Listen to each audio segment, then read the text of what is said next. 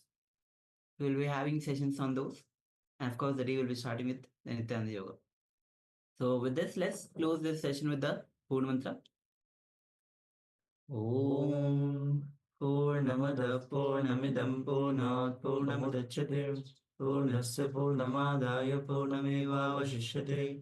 Om Shanti Shanti Shanti. Hari Om Tat Sat.